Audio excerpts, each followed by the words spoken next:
چجوری میشه تو همه انگیزه ایجاد کرد؟ جدای از تیپ شخصیت و اینکه رفتارهای متفاوت داریم، یک سری المان‌های گیمفیکیشن هستن که توی همه میتونن انگیزه ایجاد کنن. امروز 3 تاشو می‌خوایم بگیم.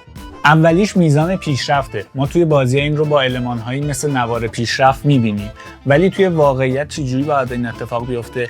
باید بتونه تشخیص بده کاربر که من الان کجا قرار گرفتم و چقدر تا اون موفقیت یا تا اون هدفی که برای خودم گذاشتم فاصله دارم.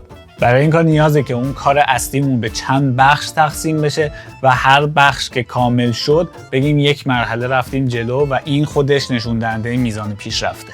دومیش فشار زمانیه. وقتی برای یک کاری زمان خاصی تعیین بشه، تمرکز روی این کار هم بیشتر میشه، چون باید تو اون تایم خاص تموم بشه. اگر ما برای کاری که برای خودمون یا برای دیگران تعریف کردیم یک زمان معینی مشخص کنیم که نه خیلی کم باشه و نه خیلی زیاد و تغییرش هم ندیم، حتما انگیزه ایجاد میشه برای اینکه اون کار رو انجام بدیم. و مورد آخر بحث راهنمایی به موقع.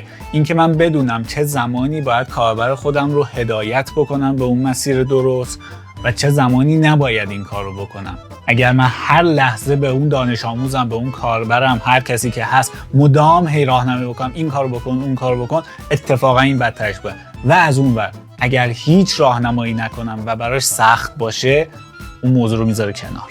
پس الان متوجه شدیم که